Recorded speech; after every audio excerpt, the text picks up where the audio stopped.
Hai guys, ya saya mau menjawab beberapa pertanyaan tuh soal kompetisi piano NFT yang hari-hari ini mulai ditanyain ya oleh calon-calon peserta.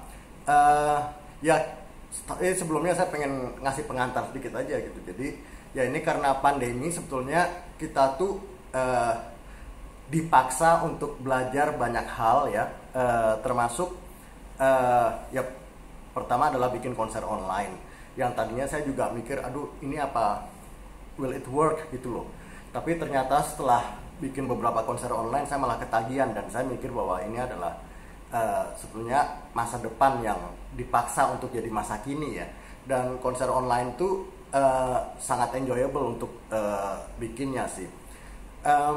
Terus ya saya juga waktu itu ngomong dengan Ibu Lestari Murdiyat, Wakil Ketua MPR, soal hak cipta, dimana itu kan udah banyak didiskusikan gitu.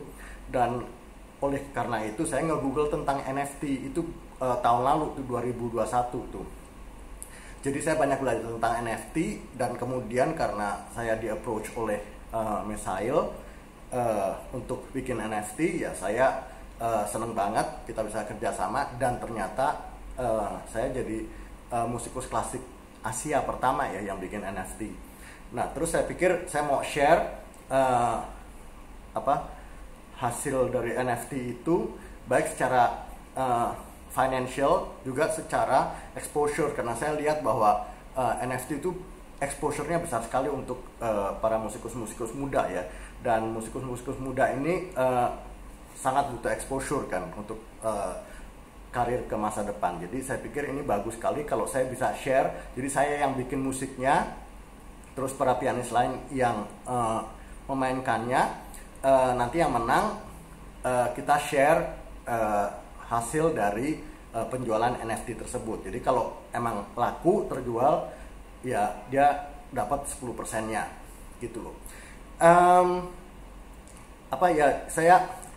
Saya jawab beberapa pertanyaan.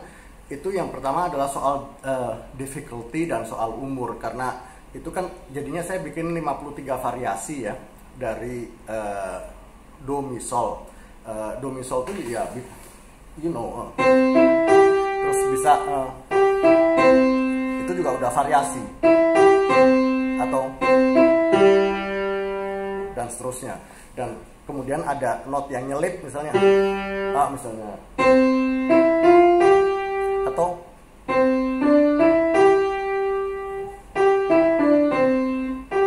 pokoknya ada basisnya adalah 3 not ini, dan ini adalah basis dari kehidupan saya ceritanya.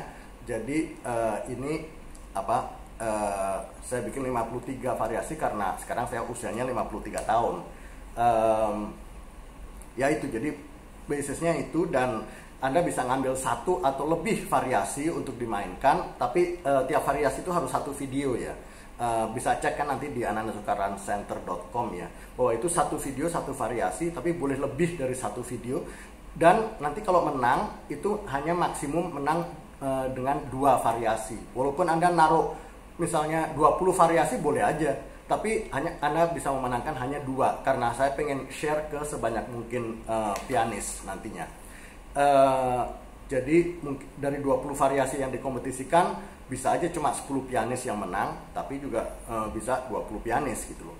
Nah, pilihlah variasi yang kesulitannya pas dengan usia dan technical capability,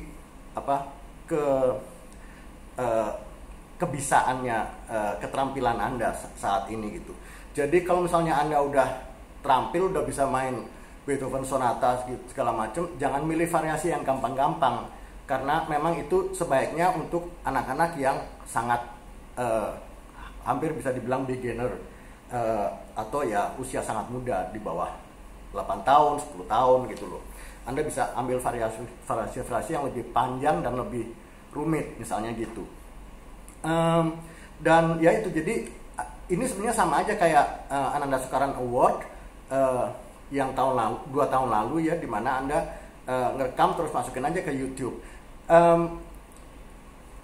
Prosesnya sih persis sama gitu loh. Tapi ya itu hadiahnya adalah nanti kalau terjual Anda akan dapat royaltinya itu, dan Anda juga bisa cek beberapa video saya yang ngomongin soal NFT. Anda bisa cek di YouTube Ananda Sukarlan NFT misalnya. Saya bikin beberapa podcast dan sebagainya tentang NFT itu. Ya. Dan yes, hadiahnya dalam Ethereum. Ethereum itu hari ini sekitar $3.000 ya satu Ethereum. Jadi Anda akan mendapatkan 0,2 Ethereum dari kalau Anda memenangkan ini, kalau nanti NFT itu terjual. Jadi sekitar kalau 3.000 jadi 6.000 jadi berapa, $600 ya dengan harga Ethereum hari ini. Tapi harga Ethereum itu kan bisa naik banget. Mungkin dalam sebulan udah naik banyak, mungkin juga belum, mungkin masih sama gitu loh. Jadi saya nggak mau ngasih harapan tinggi juga. Tapi saya rasa yang paling penting adalah pianis-pianis kompetitor ini bisa masuk ke dunia NFT yang saya rasa adalah masa depan dari dunia art, dunia seni ya, bukan hanya musik. Jadi itu sebetulnya saya ingin sharing aja kepada Anda. Semoga bisa ikutan, dan juga saya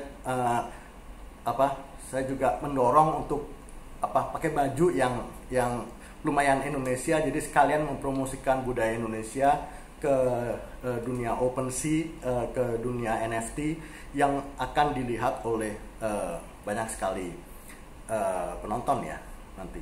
Oke, itu aja dari saya untuk sekarang. Good luck dan yes, semangat.